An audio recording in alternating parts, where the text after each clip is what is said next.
UCAT test for medical schools. So let's all welcome Lynn. Okay. Right, so shall we start?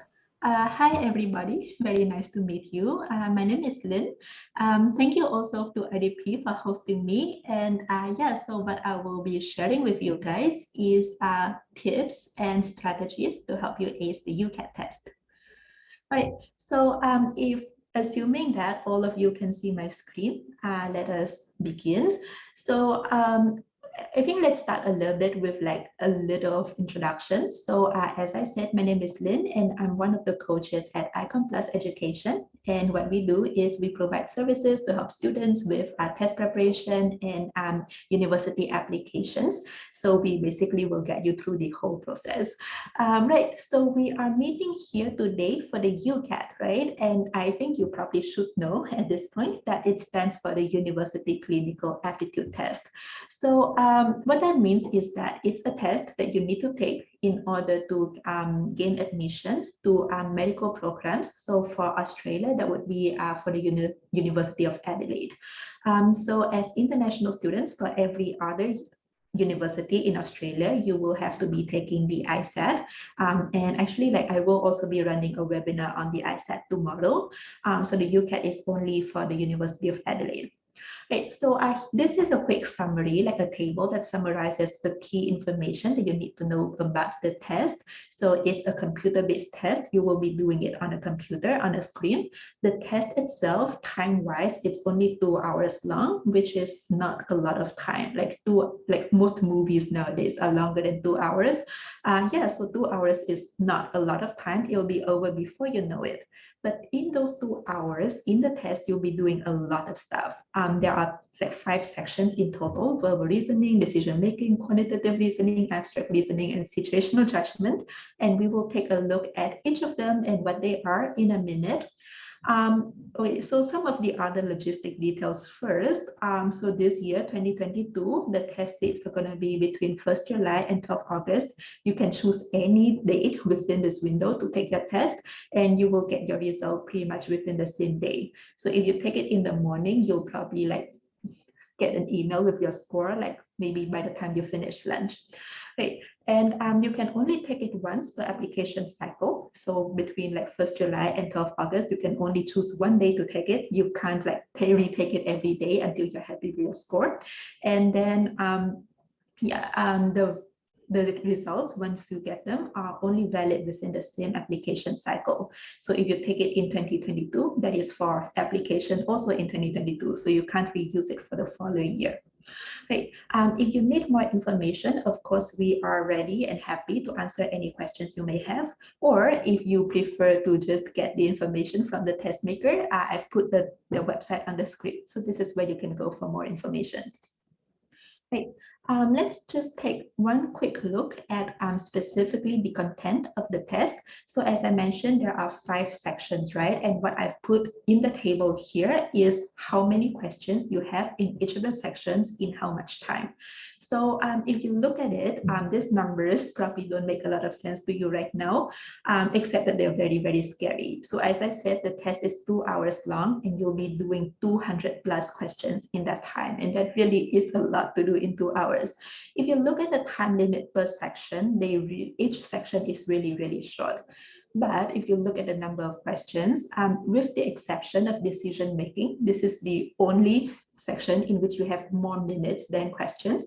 For all of the other sections, like especially abstract reasoning, this is the worst one. You have 55 questions in 13 minutes. So if you kind of work out the average, that means you have to like finish each question in like on average 14 seconds or like 4 questions every minute. So it's very, very, very fast paced. And that is the defining element of the UCAT test.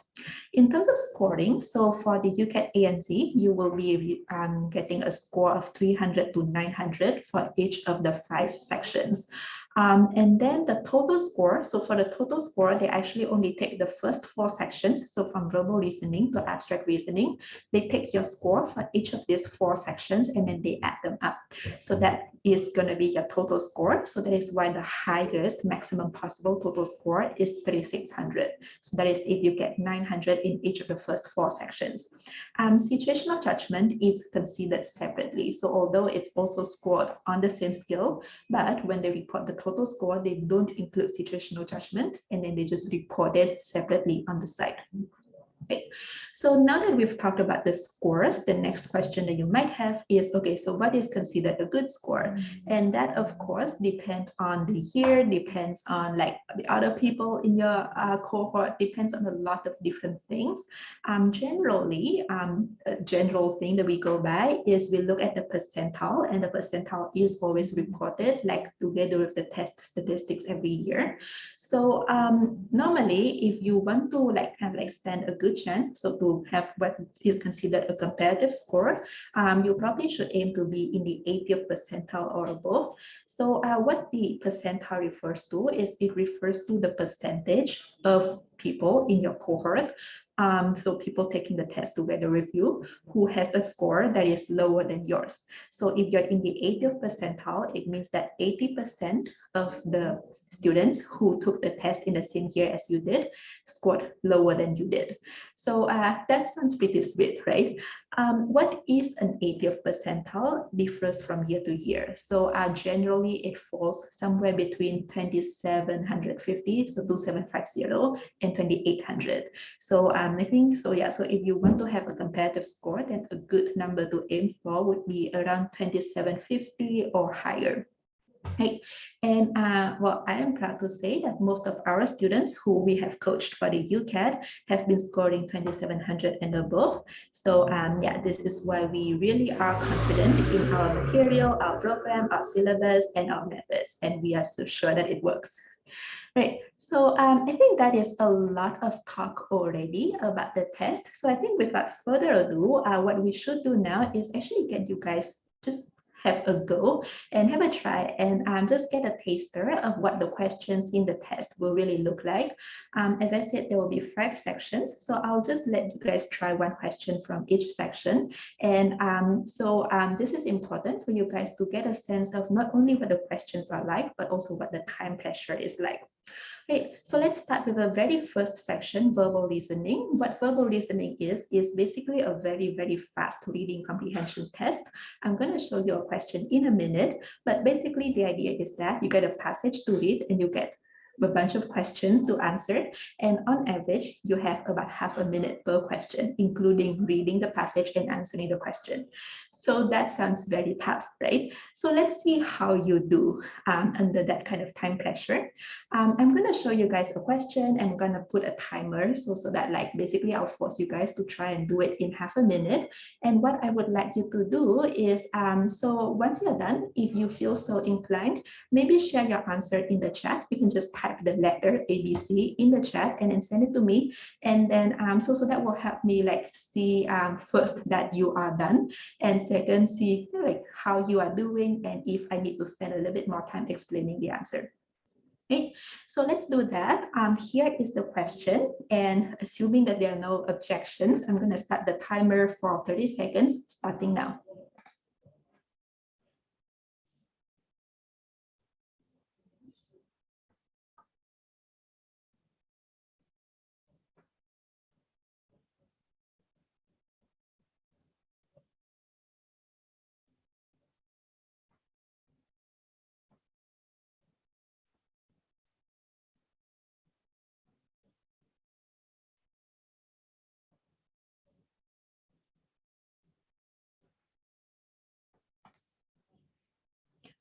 All right, so that was half a minute.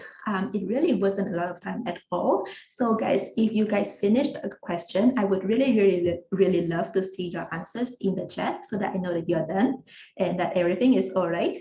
Okay, please keep them coming. So I see, okay, I see a lot of A's, and that looks cool. Okay, yeah, so guys, keep it coming. If anybody has a different answer, also feel free to let me know. Don't be shy. All right. Okay. Oh, I see a single C and then more A's. All right. So let's look at this. Let's look at this. So in here, this is an example of a true false can tell question in the UCAT. And the way that it works is that you can only choose true if the information is directly, if the statement is directly supported by evidence from the passage. And you can only choose false if the information is directly disproven by evidence from the passage. So like if the statement contradicts what is in the passage. Right? If the information is not mentioned in the passage or if the evidence is kind of inconclusive, then you can only choose can tell. So that is how the question works. So for this one, so as I mentioned, you have like half a minute per question, including the reading time and the answering time. So in that short amount of time, you definitely won't be able to actually thoroughly like read the whole passage. So what I recommend is actually start with the questions, but don't start directly with the question. So before you go to the question, I still say you should probably just give the passage a very quick skim first.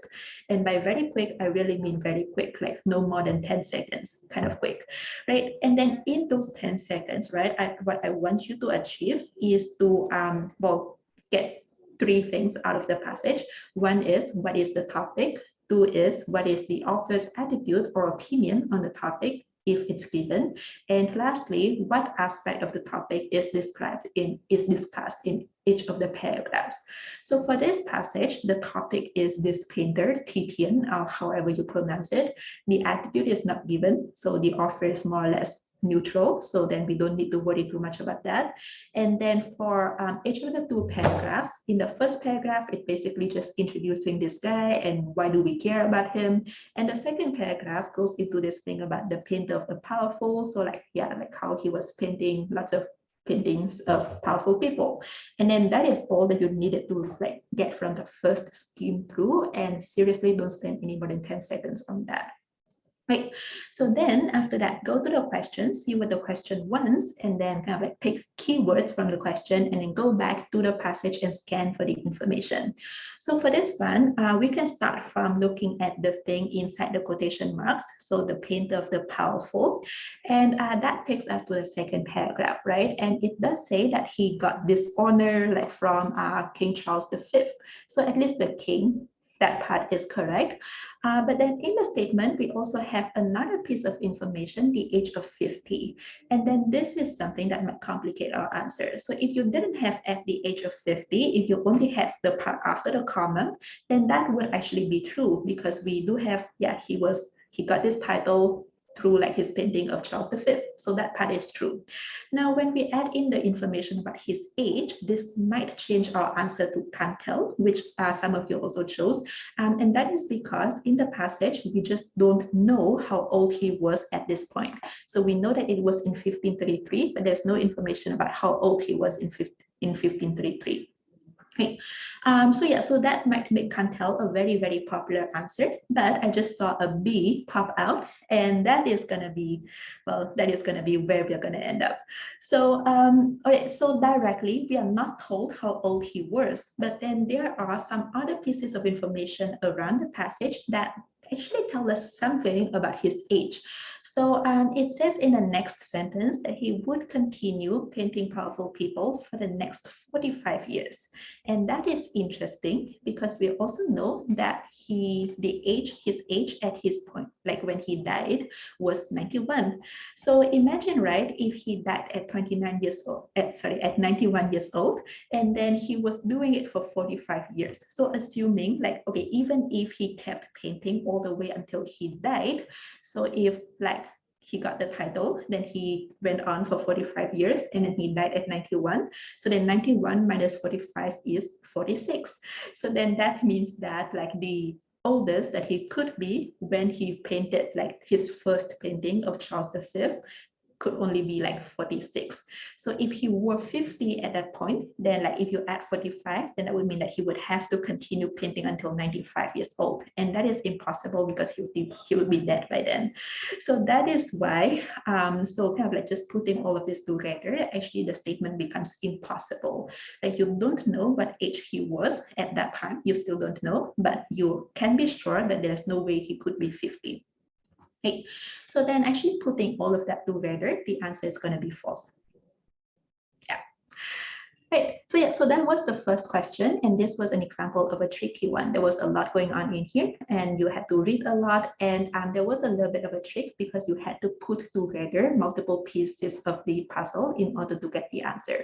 So just be aware that this can happen in the UCAT. So even if you don't find the answer immediately, don't choose CANTEL like right away. And yeah, just make sure that there aren't other pieces that can be added to maybe make it true or make it false. Okay, so in the interest of time, let's move on to the next question. So a decision-making question, and for this one, you will have a little bit more time, but the question will involve also a lot more work. So let's give this a try, and you will have a minute to do this one.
All right, so that was 1 minute. If you feel so inclined, please give me the answers in the chat.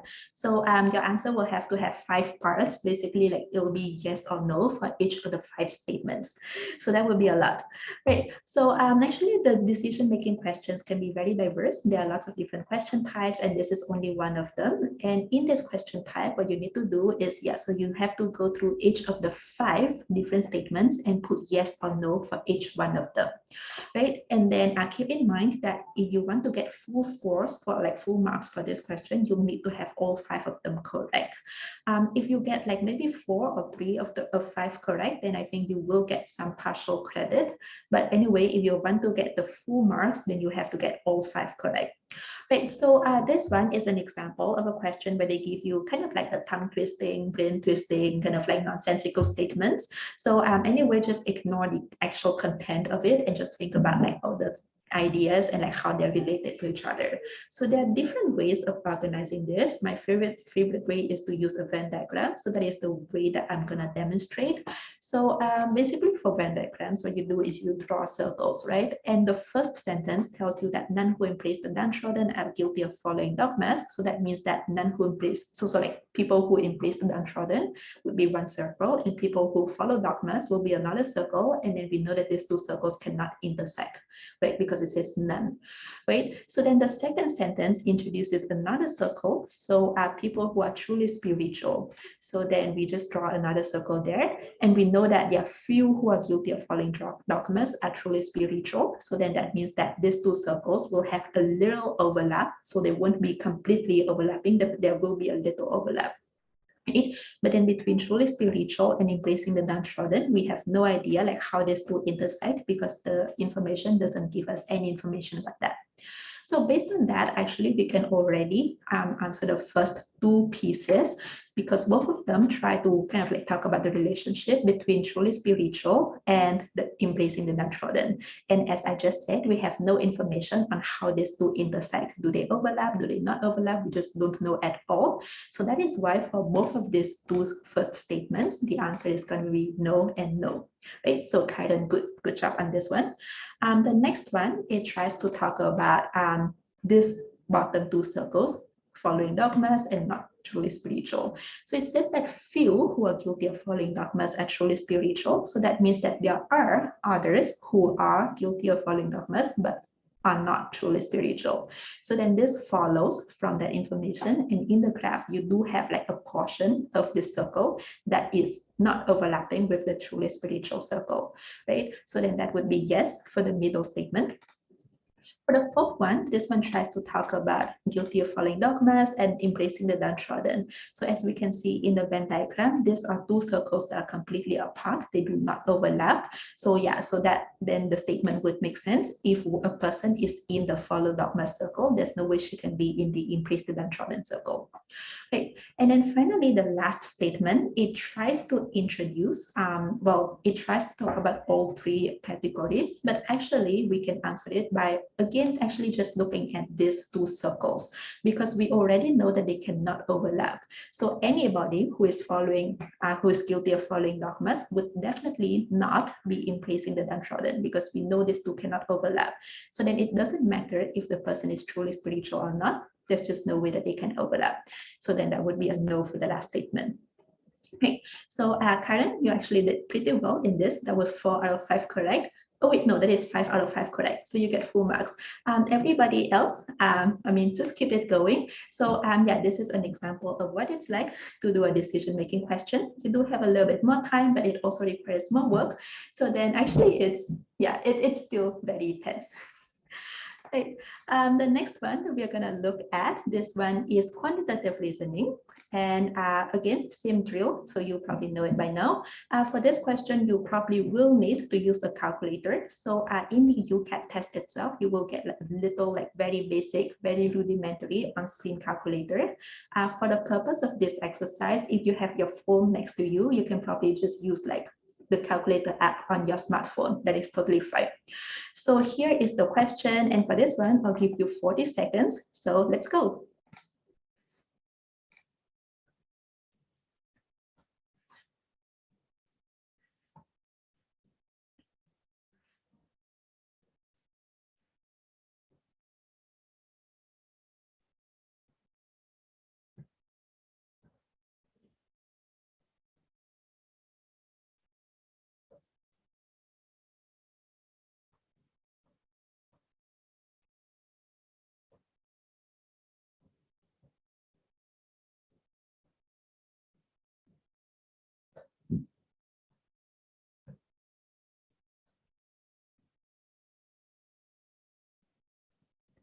Okay, so time is up. So guys, let me know what you think, A, B, C, D, or E.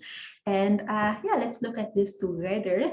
So for a question like this, you have 40 seconds, which is not enough time to even read through this whole thing. So what I would say is actually don't try to read this whole thing. So again, for as with like what we talked about in verbal reasoning, so start from the question. So the question here is about essential supplies, right? So just look for essential supplies, and that is in the last bullet point. And then that kind of like just looking at that last bullet point, you would know that, okay, if you want to like find the weight of the supplies, you'll need to know the length of the journey, like how many days, and the like team members, like how many humans, how many dogs, right? So then now that we know that, okay, these are the pieces that we need to look for, then okay, now we go back and look for this. So for the length of the journey, actually we look at the map, not at the text. So we are going to camp from camp 4 to camp 5, but we are making a return trip. So like a one way is 2 days according to the diagram, but then if you make a return trip, then that would be double. So then that would be 4 days.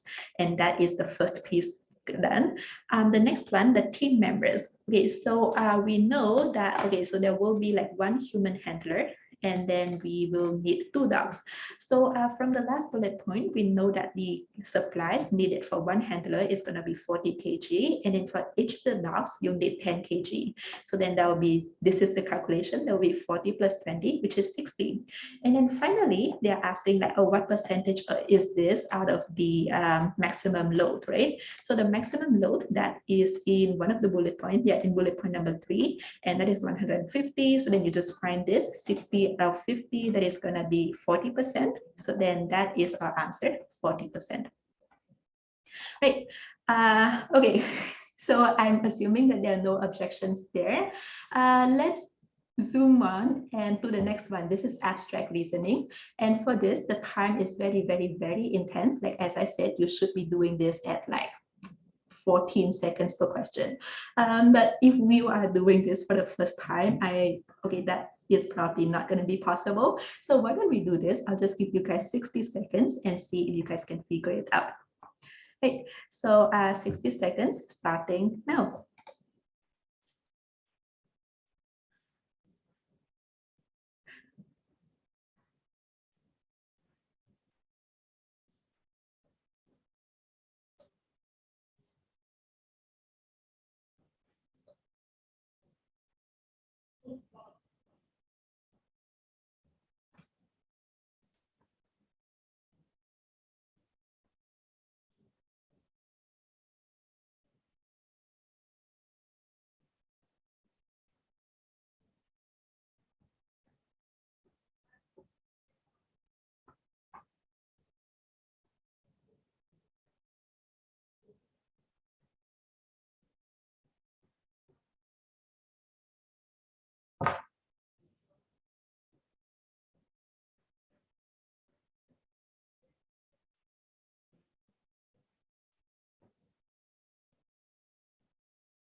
Right, so that was 1 minute, and thank you, Annette, Trisha, and Shraddha for your answers. All of you were very fast, although you have different answers, but the speed was great.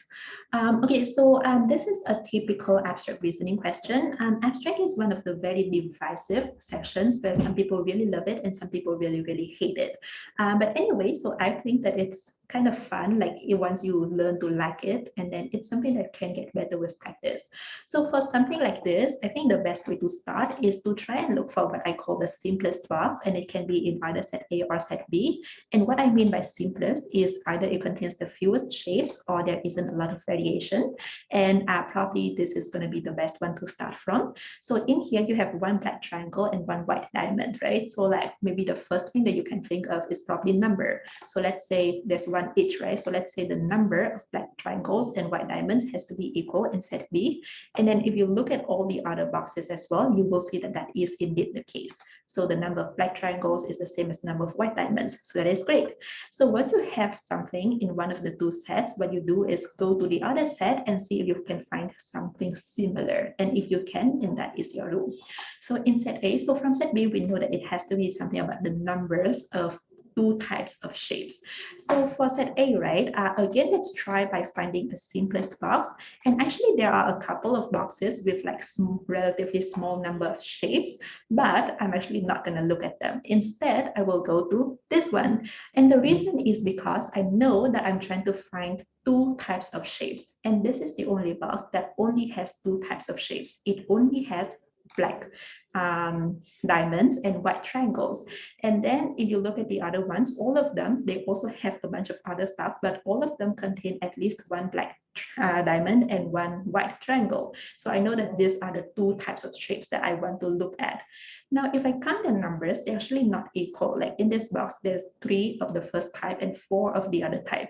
So then it's not going to be an equation, like a direct equality, but we can still set up an equation like this. So there's always like exactly one less black diamond than white triangles. And then if you go through the remaining boxes, you will see that that is exactly the case as well.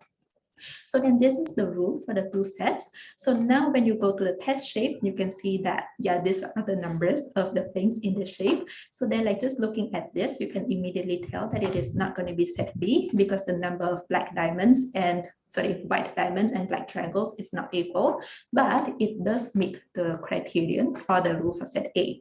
So then because Hi. Sorry, Lynn. Sorry for the interruption. We just have another webinar starting in just 1 minute. okay. So, yeah. So I was just going to say, if anyone, just for the students, if they have any other questions, you guys can actually schedule a meeting with Lynn as well to ask anything you want. Or you can even go to the lounge for any counseling sessions you require. And anyone who's attending the next webinar would need to exit out of this one so they can start the next. All right. So yeah, so then I'll just finish this question up. So yeah, so because of this, you know that so it does meet the rule for set A and not for set B. So then the answer is going to be A. Great. And then actually, I think I'm already done with this presentation. I have one more question from situational judgment, but time is up. So I think we can probably skip it for now. Let me actually maybe move on. So if you guys need to go, then please feel free to do so. But if you guys can stay on for maybe 1 more minute, then I'll just continue. Right. So if you enjoyed our session just now and you kind of like probably want to see a little bit more of that from where it came from, this is a new product that we are launching from the 17th of January. So literally we are launching it in 2 days time. So this is a new learning platform that we call Gateway Plus, and it is a digital learning platform that encompasses everything like in the university application process. So it includes test preparation, so the UCAT and the ISAT, and it will also include things like personal statements and preparation for interviews and basically like comprehensive guidance for the entire journey. And it will be different from like the traditional coaching model where you need to like go scramble to like fit schedules and like schedule sessions and like have different sort of like different resources in different places. So on Gateway Plus, it basically is like a all-in-one place kind of like platform where you will have like very like detailed video lessons that guide you through everything, and all of that is in one place, and all of that is at the tip of your finger for like a subscription, a fixed subscription fee of $300 a month. So if that is something that sounds interesting to you, here are like some examples of some of the tracks that we have been uploading on the platform. So as I said, we are launching it like 2 days from now. So we will be like populating it with more content over the coming months. The UCAT program actually isn't up yet, but the ISAT program already is. So you can, if you're interested, you can start like looking at all of this stuff that we already have on there. And yeah, so if that is something that sounds interesting to you, we offer a free 7-day trial to all new members. So all you need to do is, if you have your phone next to you, just scan this QR code, and then it will take you to a link where you can sign up for a 7-day trial. Okay, so our usual coaching program is available as well, and we do cover both the the UCAT UK and the UCAT ANZ. We also cover other tests like the ISAT, which is also for other Australian schools, and so BMAT as well for other UK schools. Okay. Okay. Any other questions? I see one question in the Q&A. So you definitely will need a UCAT score for the University of Adelaide and an ISAT score for any other Australian university. I'm not sure about the IELTS score, so I think the IDP consultants will probably be able to better advise you on that. Okay. Thank you so much, Lynn, for the presentation and for answering all the questions. And any students who need to ask you anything can contact you directly.